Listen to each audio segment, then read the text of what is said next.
When the most feared man in New York's underworld needed a fake wife to secure a billion-dollar syndicate deal, he expected a quiet, compliant model. Instead, he got Clara, a fiercely confident, plus-size force of nature who didn't just play the part, she rewrote the script. She walked into a room full of loaded weapons and fragile egos, and by dessert, she had the entire Mafia eating out of the palm of her hand. Here is their story. Dominic Moretti did not ask for favors. He demanded compliance. As the undisputed head of the Moretti syndicate, his life was a meticulously constructed empire of loyalty, fear, and unparalleled wealth. He wore bespoke Brioni suits that masked the brutal realities of his profession, and he commanded a network that stretched from the concrete canyons of Wall Street to the shipping ports of New Jersey.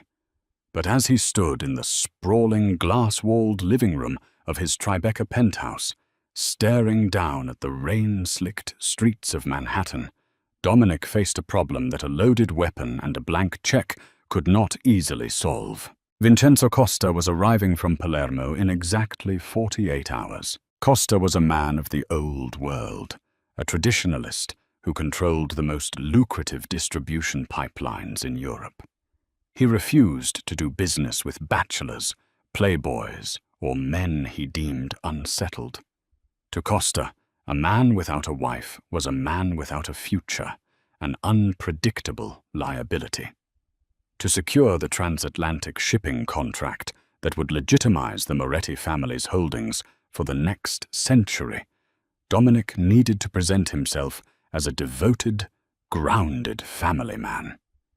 He needed a wife, not a girlfriend, not an escort, but a formidable, elegant woman who could convince a paranoid Sicilian don that Dominic was building a dynasty. Leo, Dominic's right-hand man, was sweating through his Tom Ford shirt. For 3 days, Leo had paraded a carousel of hopefuls through the penthouse. Actresses, socialites, runway models, all of them beautiful, all of them terrifyingly fragile. They either flirted too aggressively, completely unaware of the lethal stakes, or they trembled the moment Dominic walked into the room, their eyes darting to the armed guards, stationed at the mahogany doors. The final candidate, a statuesque blonde named Sophia, had just fled the penthouse in hysterics. She had snagged her silk dress on a sharp edge of a glass table, ruining the garment, and when Dominic had simply looked at her with his characteristic, dead-eyed impatience, she had burst into tears and quit the charade entirely. "She's gone, boss," Leo muttered, running a hand over his face. "I can make some more calls. I know a girl down in Soho." "No more girls, Leo," Dominic snapped, his voice a low, gravelly baritone that made the air in the room feel heavy. "Costa isn't an idiot. He will see right through some trembling 22-year-old whose only ambition is an unlimited tab at Bergdorf Goodman. I need a woman with gravity, a woman who looks like she could run this family if I caught a bullet tomorrow." The heavy oak doors of the penthouse swung open, interrupting the tense silence. "Well, you owe me $400 for the emergency call-out, and since your runway princess is currently sobbing in the elevator, I assume the fitting is cancelled." Dominic turned slowly. Standing in the foyer, shaking a wet, floral-patterned umbrella onto his pristine marble floor, was a woman who completely defied the aesthetic of his meticulously curated world. Clara Higgins was Leo's cousin, a highly sought-after theatrical wardrobe mistress who practically ran the backstage chaos of Broadway's biggest shows. She was also undeniably, unapologetically fat. She did not attempt to hide her size behind drab colors or shapeless sacks. Instead, she commanded the room in a vibrant, oversized vintage Chanel trench coat in a striking shade of mustard yellow. Her dark, curly hair was pinned up in a messy but deliberate twist, and her full, rouged lips were pressed into a tight line of pure annoyance. She carried a heavy leather sewing kit that looked like it had survived a war. "Clara!" Leo hissed, his eyes darting nervously to his boss. "You can't just walk in here." I buzzed. "Your security goons let me up because they know I'm the only one who can fix a torn, bias-cut silk hem in under 20 minutes, Clara fired back, not even looking at Leo. Her sharp, intelligent eyes locked directly onto Dominic. She didn't flinch. She didn't tremble. She looked at the city's most dangerous man, the same way she looked at a misbehaving chorus boy. "I don't care who you are or what kind of intimidation racket you're running here. My time is valuable." Dominic stepped forward, intrigued. He was a man who stood 6'3", built like a heavyweight fighter, and he was used to people physically shrinking away from him. Clara stood her ground. Her soft, heavy curves were planted firmly, her chin tilted up in defiance. There was an undeniable warmth and power radiating from her, a grounding presence that immediately sucked the frantic, panicked energy out of the room. "You're Leo's cousin," Dominic stated, his dark eyes analyzing her. "And you're the man who makes grown women cry over a ripped hem," Clara countered smoothly. She unbuttoned her trench coat, revealing a tailored emerald green wrap dress that hugged her full bust and wide hips beautifully. She was completely comfortable in her own skin, moving with a grace that belied the heavy anxiety of the men surrounding her. "Since there's no dress to fix, I'll be taking my fee and leaving. Cash preferred." Dominic didn't reach for his wallet. Instead, a slow, dangerous smile crept onto his face. He walked closer to her, invading her personal space. He smelled of expensive Cohiba cigars, rain, and danger. Clara simply arched an eyebrow, refusing to step back. "Are you afraid of me, Clara?" Dominic asked softly. "I routinely manage 50 exhausted, ego-driven actors during a quick change while a live orchestra plays," Clara replied dryly, crossing her plump arms over her chest. "You are just a man in a very expensive suit with a scowl. So no, I'm not afraid of you." Dominic turned to Leo. "Cancel the other calls." Leo blinked, thoroughly confused. "Boss? We still need a wife for the Costa dinner." Dominic looked back down at Clara, admiring the fierce, unyielding fire in her eyes, the proud set of her full jaw, and the absolute lack of pretense in her posture. She was real. She had weight, substance, and a mind sharp enough to slice through glass. Costa wanted a formidable woman? He was looking at one. "We don't need to make any more calls," Dominic said, his gaze never leaving Clara's. "We already found her." Clara stared at the heavy, embossed check sitting on the glass coffee table. The number written on it in Dominic's sharp, aggressive handwriting was enough to buy a brownstone in Brooklyn outright. $2 million, Clara said slowly, her voice steady, despite the adrenaline surging through her veins. She sat opposite Dominic on a low, plush velvet sofa, her heavy leather sewing kit resting by her feet. "Tax-free.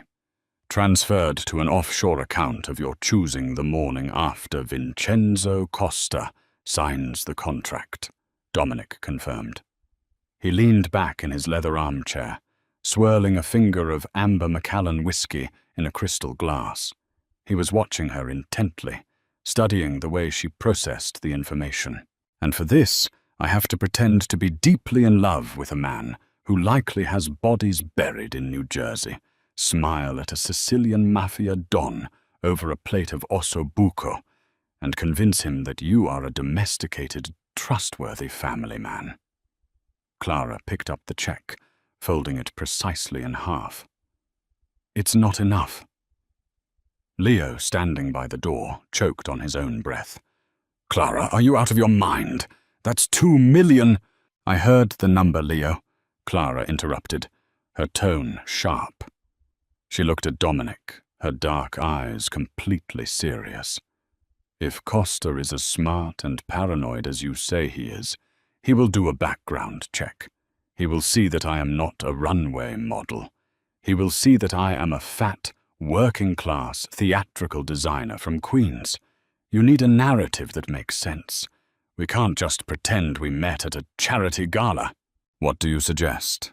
Dominic asked, genuinely fascinated. Nobody negotiated with him.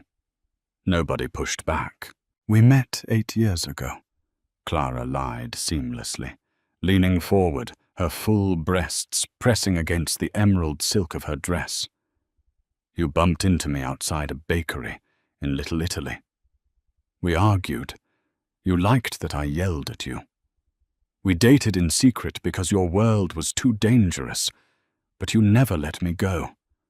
We reconnected 6 months ago, and you finally realized you couldn't live without me. It explains why I'm not some polished mob wife clone. It explains why I'm different." Dominic's lips twitched into a genuine smile.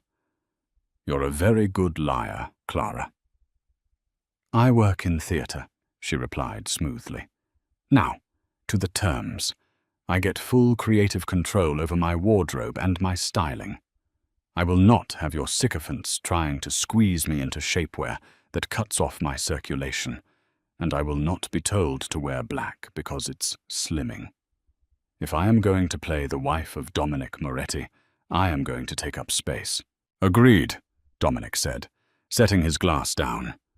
He liked the way she spoke. He liked her demand for respect. "What else?" "I want a guarantee in writing that once this dinner is over and Costa is gone, I walk away. No strings, no lingering associations with your business. I don't want to look over my shoulder for the rest of my life." Dominic held her gaze for a long moment. The vulnerability hidden beneath her armor was faint, but he saw it. "You have my word, and in my world, my word is far more binding than a piece of paper."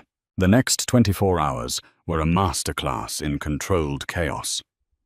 Dominic had initially summoned a team of elite personal shoppers from Fifth Avenue, but the moment the lead stylist held up a drab, structured navy blue shift dress and suggested it would minimize her waist, Clara fired them all. She practically chased them out of the penthouse, her booming voice echoing off the marble. Instead, she called in her own favors. Within hours, her trusted colleagues from the theater district arrived with garment bags. When Dominic walked into the master suite the evening of the dinner, he stopped dead in his tracks.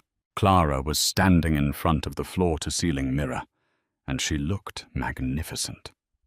She had chosen a custom-draped crimson silk gown by a brilliant, independent designer she knew. The dress didn't hide her body, it celebrated it. The heavy, rich fabric clung beautifully to her wide hips, cinched elegantly at her waist, and featured an off-the-shoulder neckline that displayed her soft, creamy shoulders and full cleavage. Her hair was swept to one side in dramatic, glamorous waves, and her makeup was classic, a sharp winged eyeliner and a deep red lip that matched the dress perfectly. She didn't look like a woman trying to shrink herself to fit into a Mafia boss's world. She looked like a queen who already owned it. "You look—" Dominic started, his voice suddenly thick, losing its usual cold edge. "Don't sound so surprised, Dominic," Clara said, turning to face him. The sheer volume of her presence in the room was intoxicating. "I told you, if we're doing this, we do it my way." Dominic slowly closed the distance between them. He was wearing a pitch-black tuxedo that made him look like a shadow cast by a very dangerous fire. He reached into his jacket pocket and pulled out a small velvet box. "Hold out your hand," he murmured, standing so close she could feel the heat radiating from his broad chest.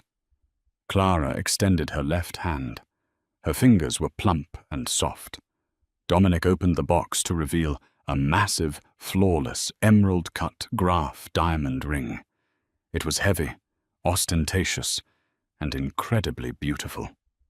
Very gently, his calloused, scarred fingers took hers. The contrast between his rough, violent hands and her soft, warm skin made Clara's breath hitch in her throat. He slid the ring onto her finger. It was a perfect fit. "I had Leo raid the vault," Dominic said quietly, his thumb brushing over her knuckles. He didn't let go of her hand immediately. He looked down at her, his dark eyes locking onto hers. "Tonight, you answer to no one but me. And if Costa or any of his men look at you with anything less than absolute respect, I will carve their eyes out.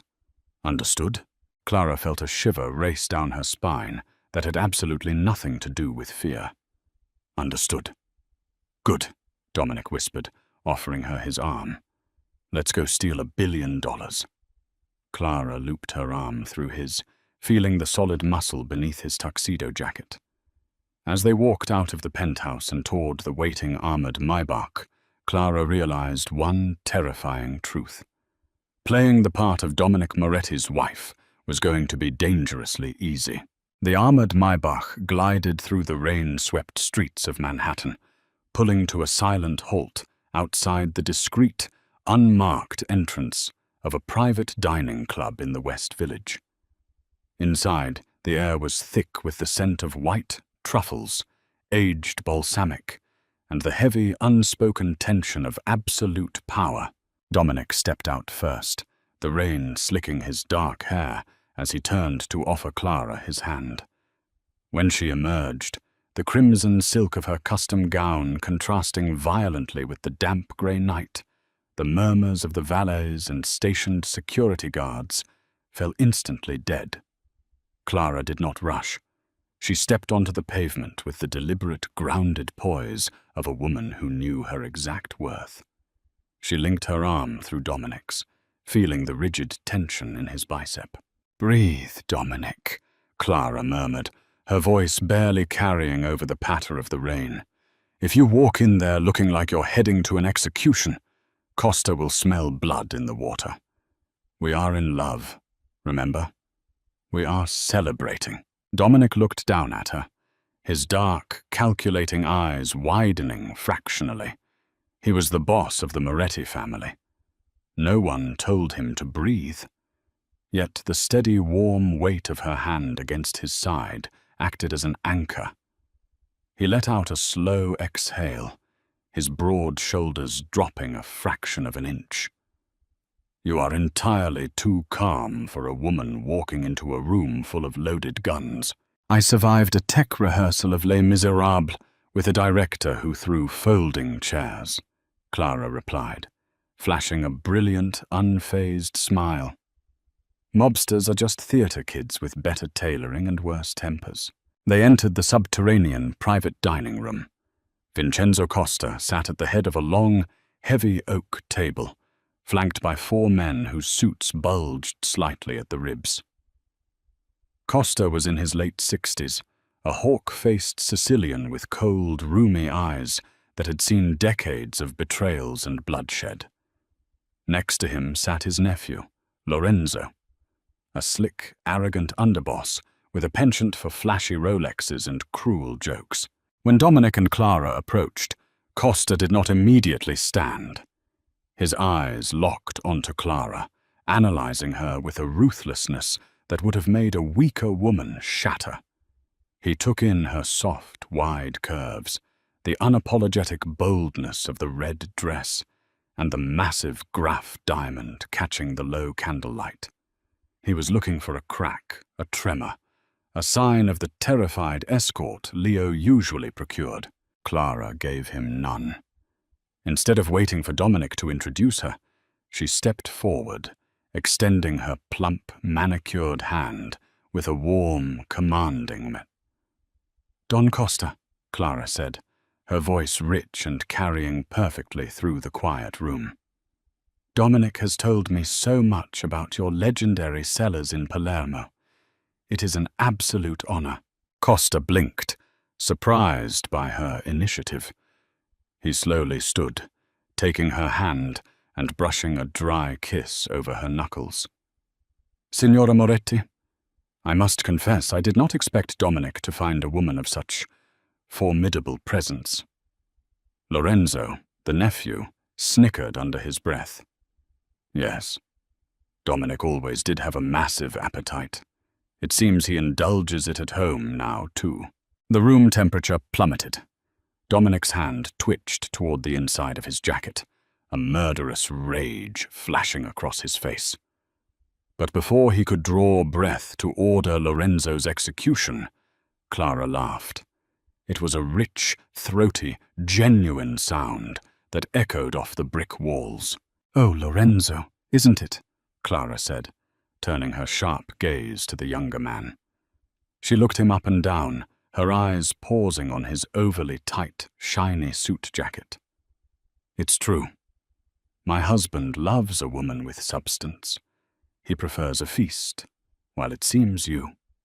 She paused, gesturing gracefully toward Lorenzo's slight frame and poorly tailored shoulders are accustomed to surviving on scraps.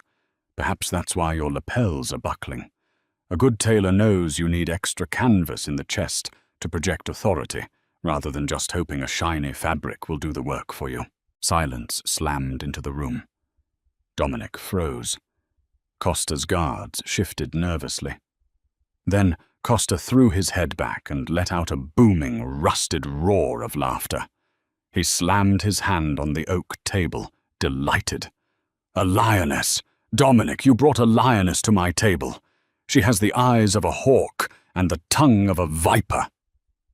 Costa glared at his nephew, who was turning a furious, mottled shade of red. "Sit down, Lorenzo, and shut your mouth. The Signora just taught you a lesson in presence." The dinner that followed was a masterstroke of psychological warfare, and Clara played the maestro. She didn't just sit there looking pretty. She steered the conversation. When Costa tried to test Dominic by dropping rapid-fire, localized Sicilian dialect about shipping logistics, Clara seamlessly interjected, "My apologies, Don Costa." She lied beautifully, sipping her Barolo wine. "But when Dominic and I were staying in Catania last summer, the harbour masters there complained of the exact same union delays. Dominic handled it by restructuring the night shifts. Isn't that right, darling?" She placed a warm hand over Dominic's. Dominic, catching her flawless volley, leaned into the lie. "Exactly. It cut our overhead by 15%.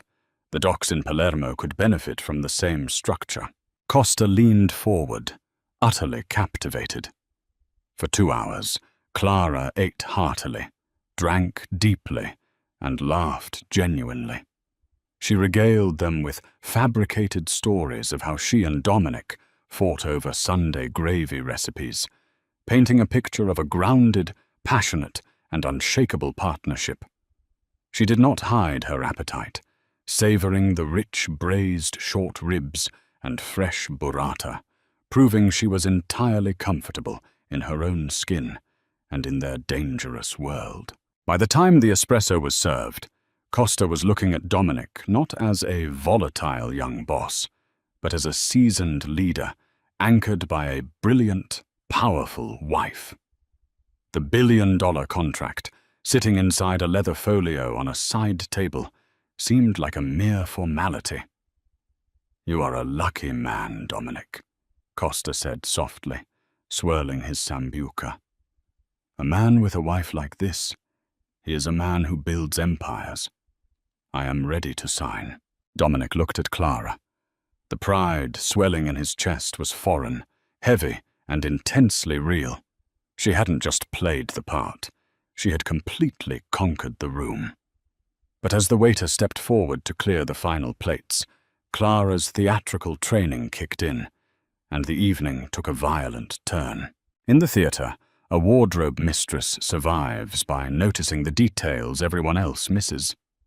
Clara's brain was wired to spot the fraying hem of a chorus-line skirt from 50 feet away, or the wrong pair of shoes on a principal actor mere seconds before the curtain rose.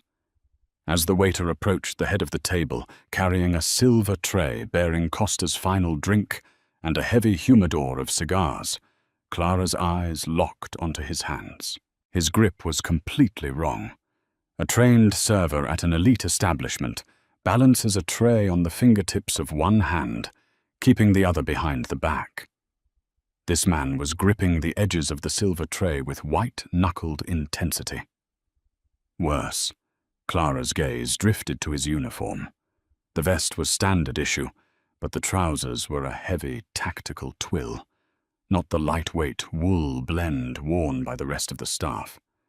And peeking out from beneath his polished left shoe was a thick, rubberized combat sole, designed for silent movement and heavy traction, not sliding across a dining room floor. The man wasn't a waiter. As he stepped behind Costa's chair, his right hand slipped away from the tray, sliding smoothly beneath the tailored vest toward his waistband. Clara didn't think.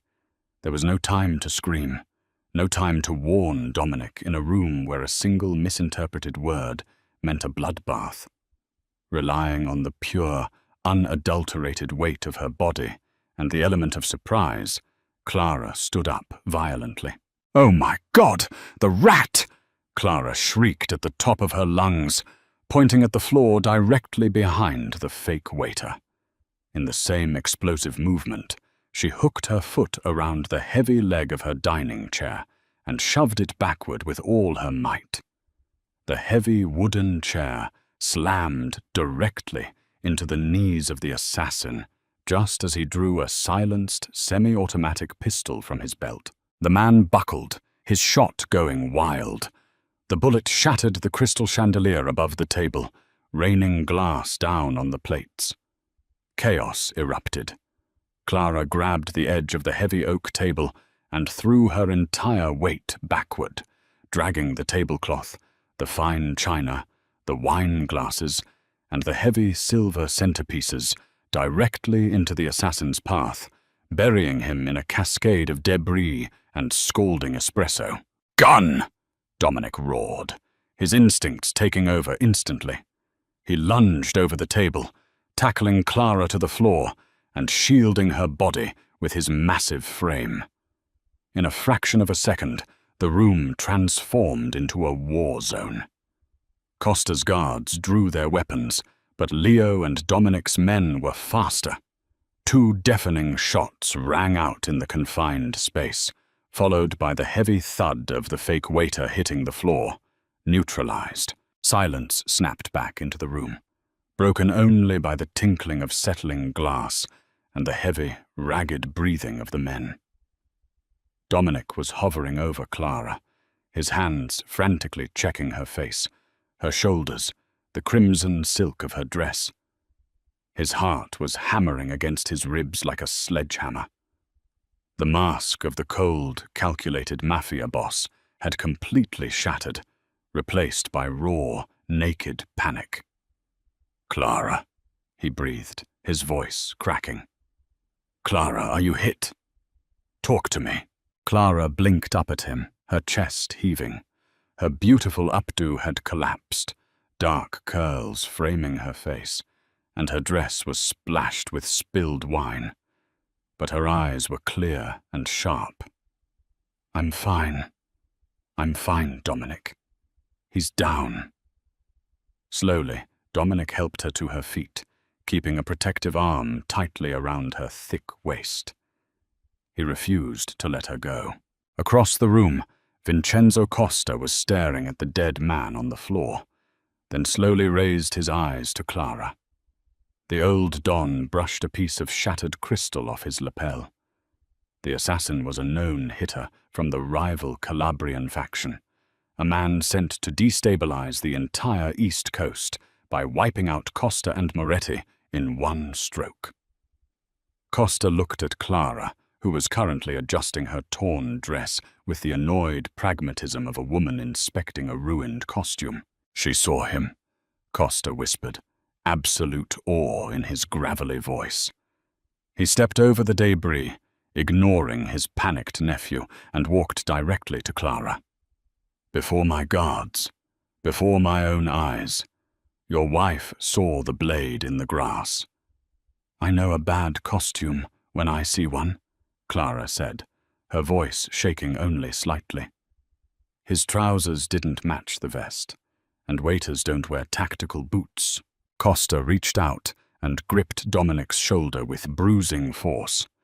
I wanted proof that you were a man who could protect his investments, Dominic. You have brought me a woman who protects the protector. The Calabrians will pay for this. But tonight, Costa gestured to Leo, who was holding the leather folio against his chest like a shield. Tonight we sign.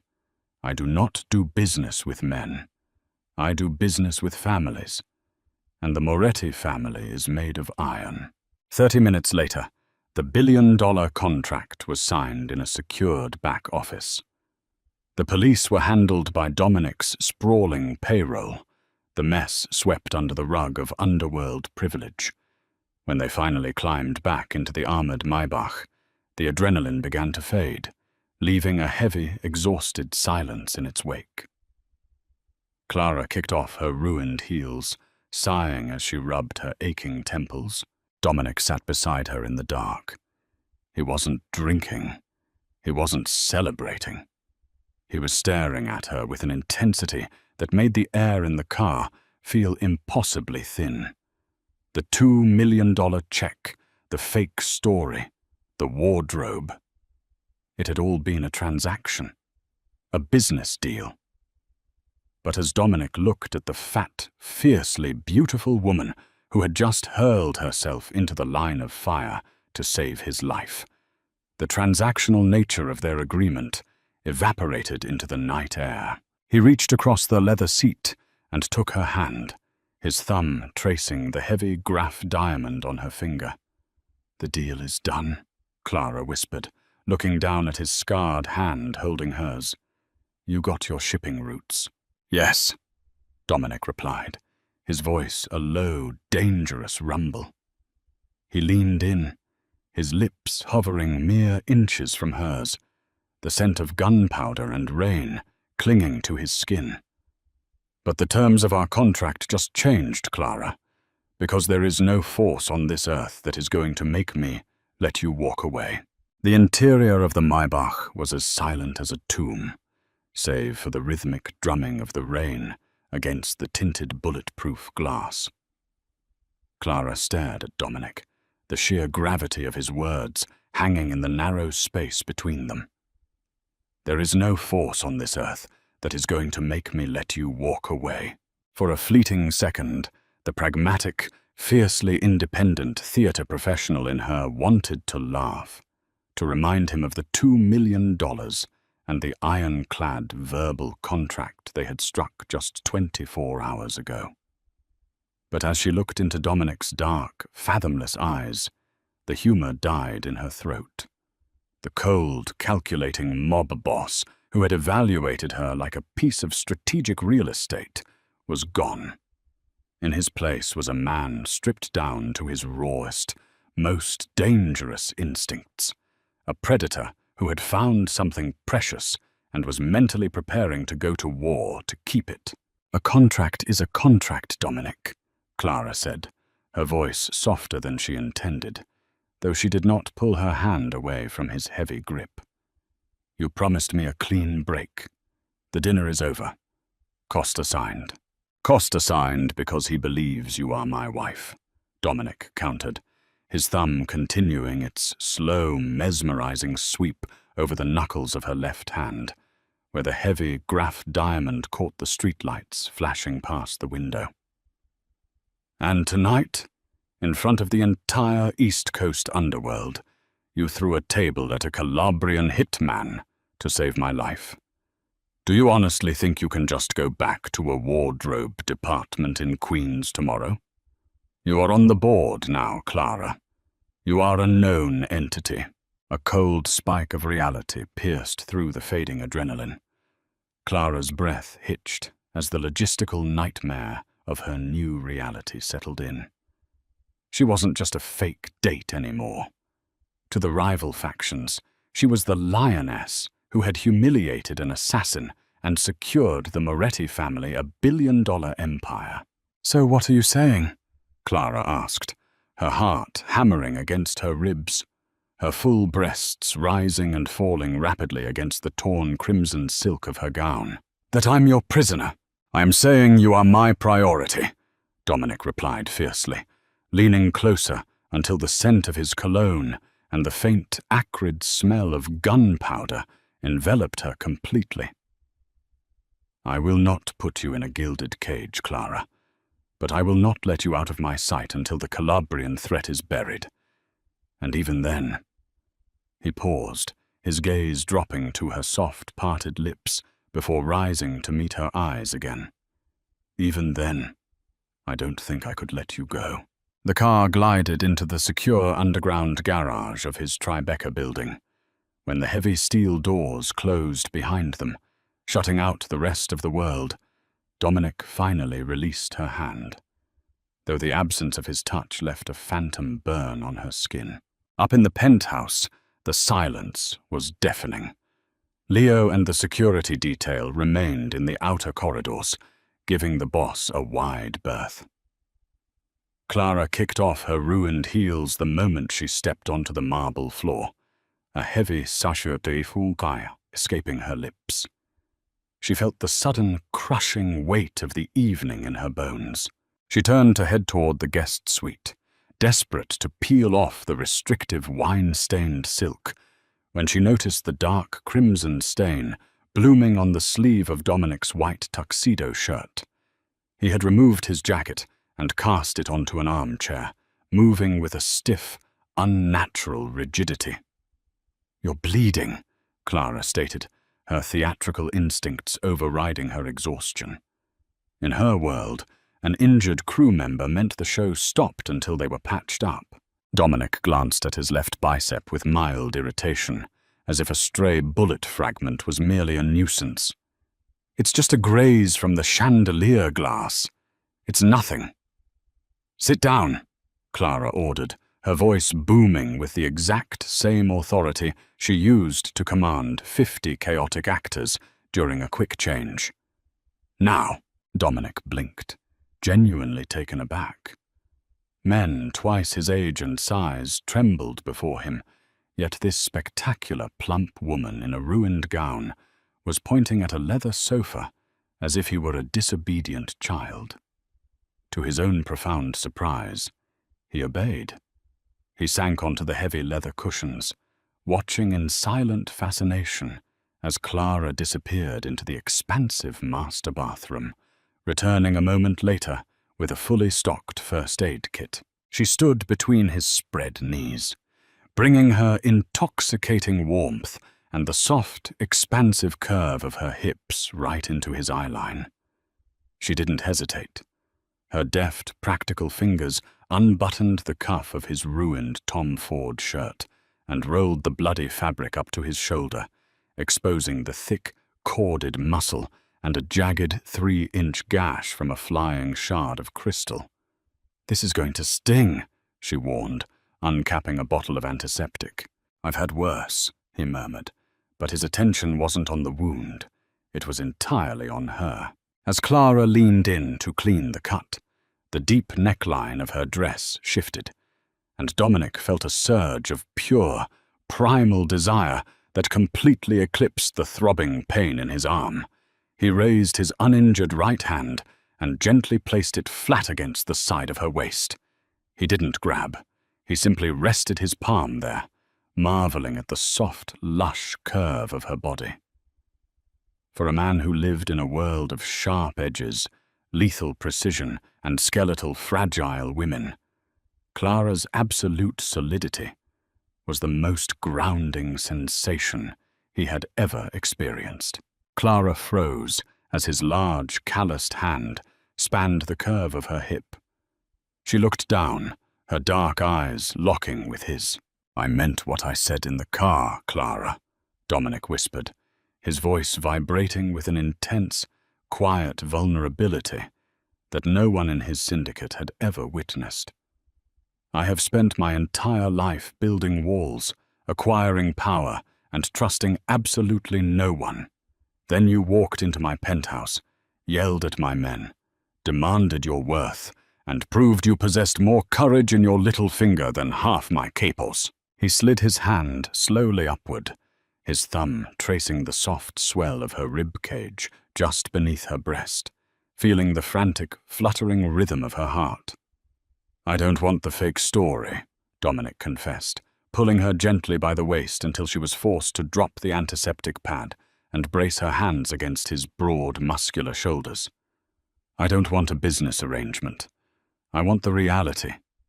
I want you taking up every inch of space in my life. Clara swallowed hard, her practical mind struggling against the intoxicating heat of his touch. Dominic, this is insane. We live in two entirely, completely universes.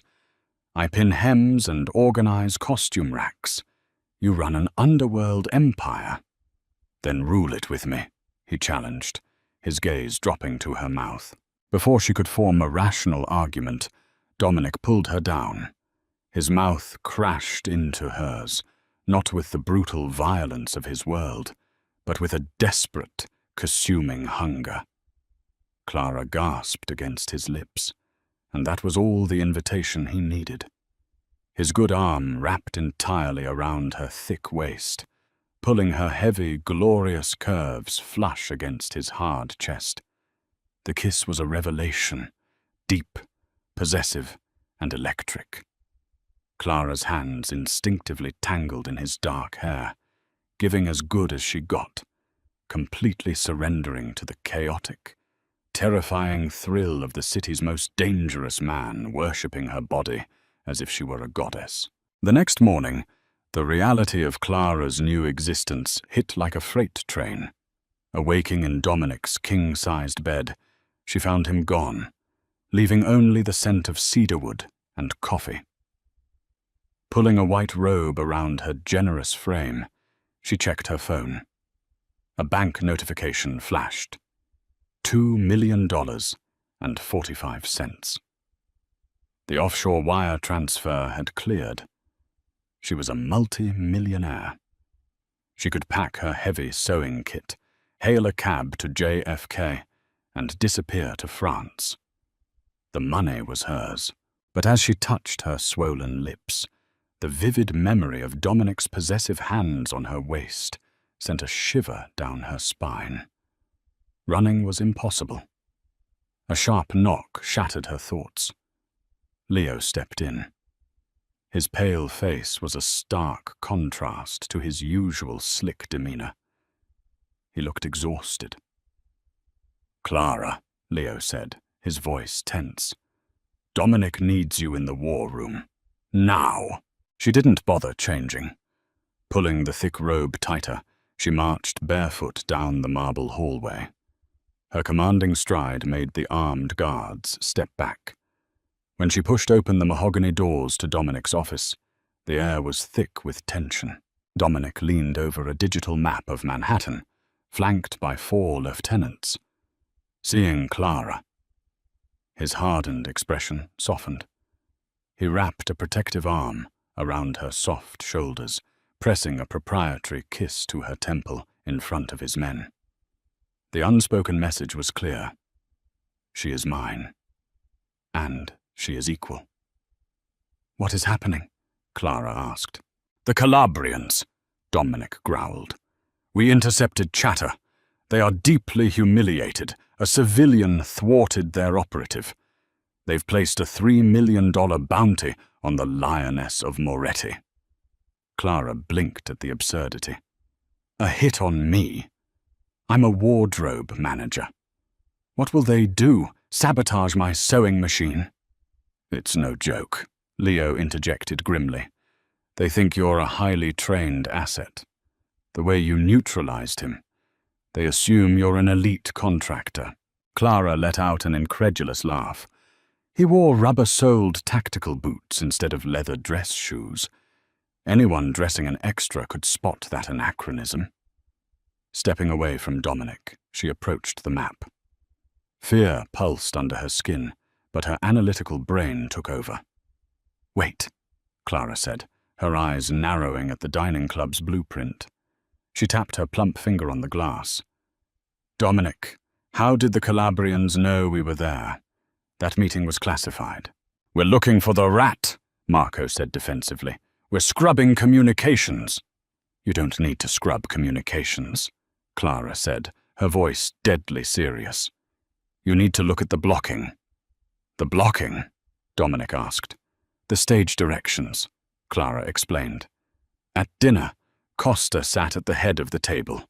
You were to his right, I was to yours. His nephew, Lorenzo, sat directly across from me." "Lorenzo?"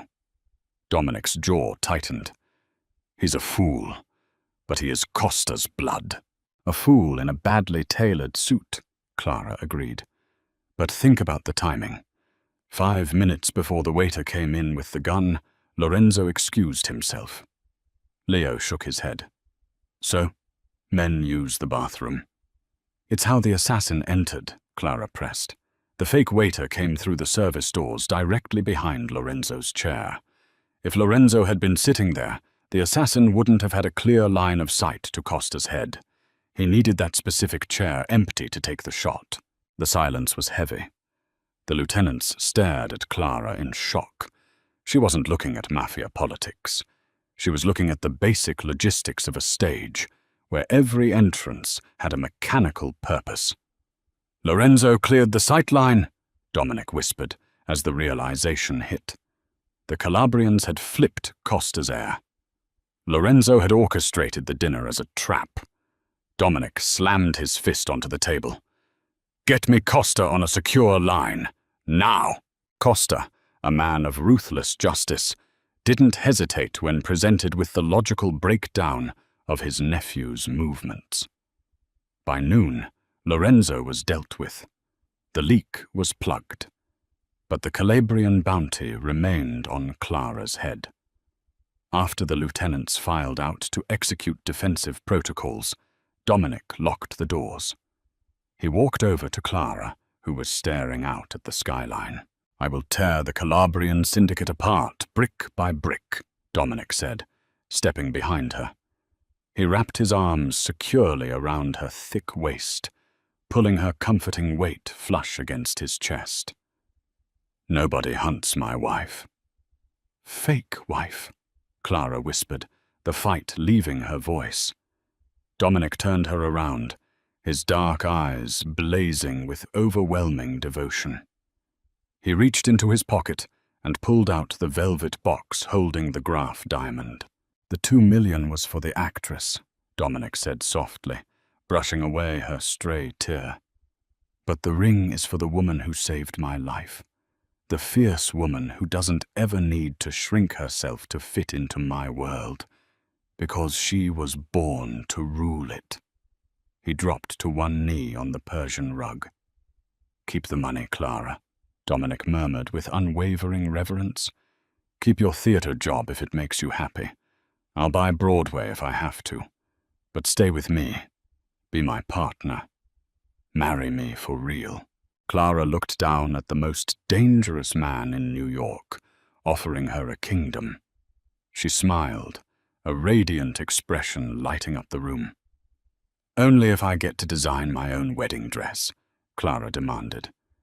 Dominic let out a relieved laugh, pulling her into a bone-crushing kiss. "You can design whatever you want, Mia Leona. The world is yours." 6 months later, the violent storm that had threatened to consume the East Coast underworld was nothing more than a memory. True to his word, Dominic had dismantled the Calabrian syndicate with a ruthless, clinical precision that left his remaining rivals trembling in their bespoke suits. But while Dominic handled the brutal realities of his empire in the shadows, Clara was busy orchestrating a completely different kind of hostile takeover in the grand ballroom of the St. Regis, New York. She treated the wedding of the decade exactly like a multi-million-dollar Broadway production, and she was the undisputed director. "Absolutely not," Clara's booming voice echoed across the gilded, empty ballroom, halting a team of panicked florists in their tracks.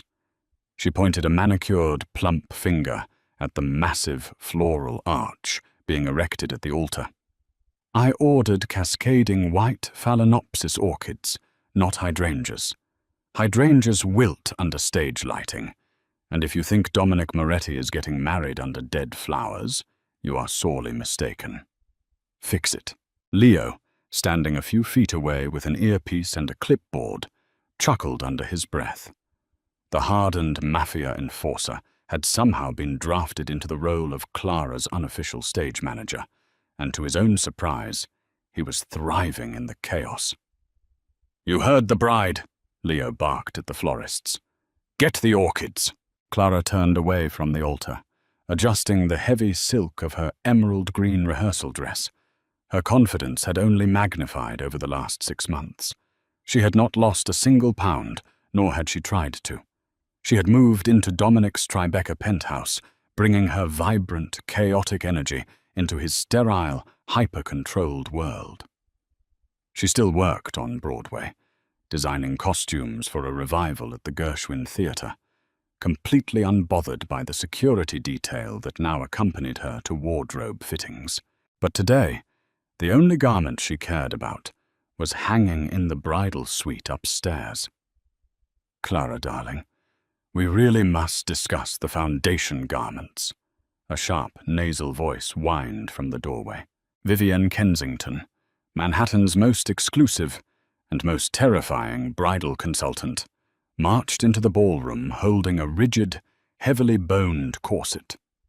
Dominic had hired Vivienne as a gift to handle the logistics, but the woman had been a persistent thorn in Clara's side, constantly trying to steer her toward slimming silhouettes and dark, muted rehearsal dinners. "Vivienne, if you come near me with that torture device, I will have Leo show you exactly how the Moretti family handles insubordination," Clara warned, not missing a beat. Vivienne stopped, clutching her pearls. "But Clara, the flash photography, the press, a custom gown of that weight requires structural support to minimize the waistline and flatter your proportions." Clara walked slowly toward the consultant, the sheer, unyielding force of her presence forcing the older woman to take a step back. "Listen to me very carefully, Vivienne. I do not want to be minimized. I do not want an illusion.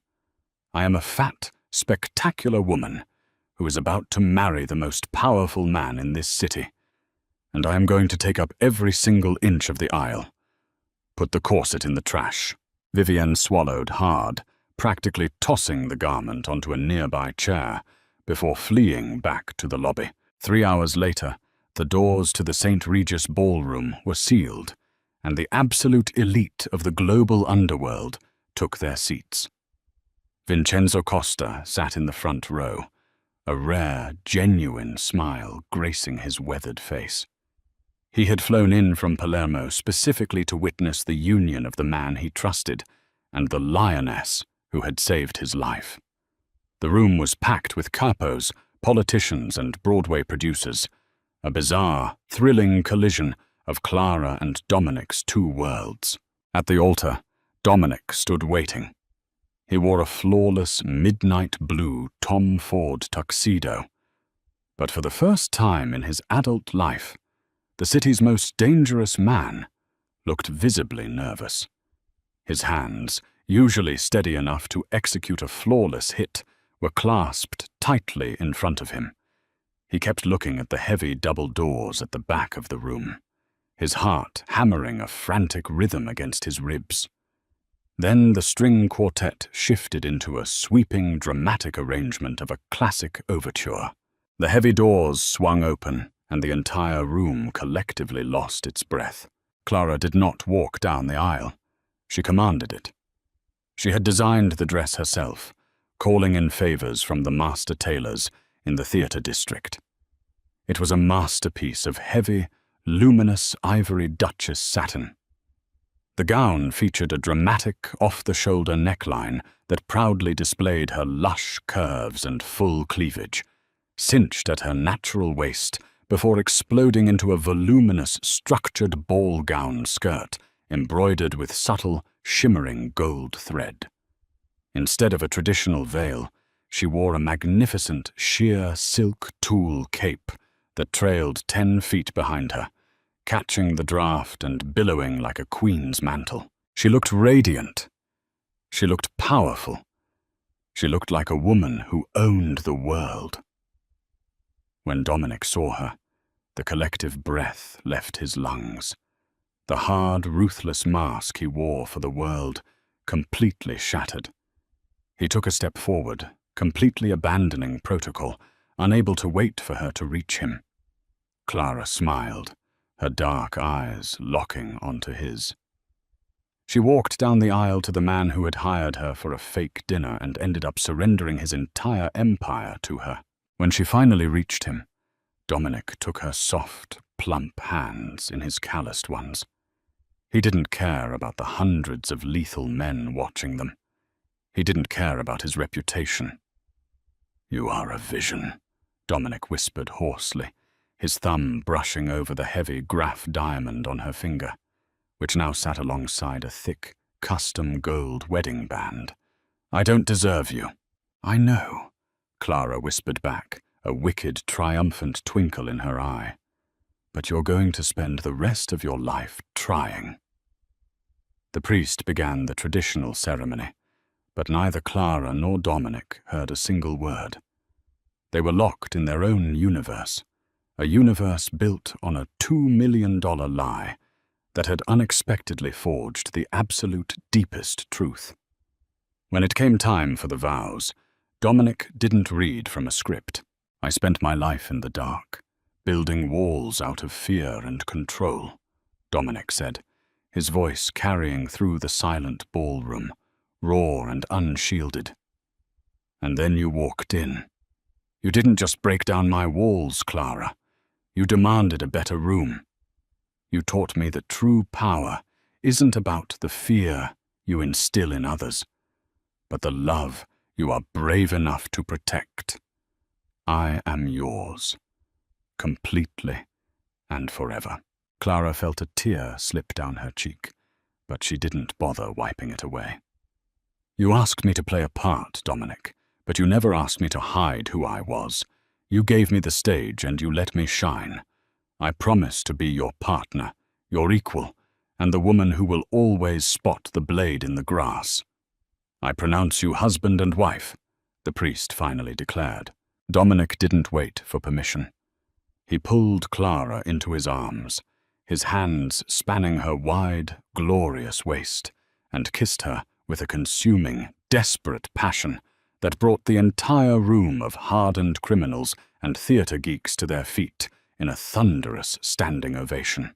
As they broke the kiss and turned to face their newly conquered kingdom, Clara leaned her head against Dominic's broad shoulder.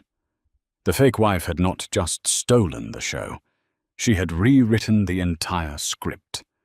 And as the applause echoed off the crystal chandeliers, Clara knew this was a run that would never close.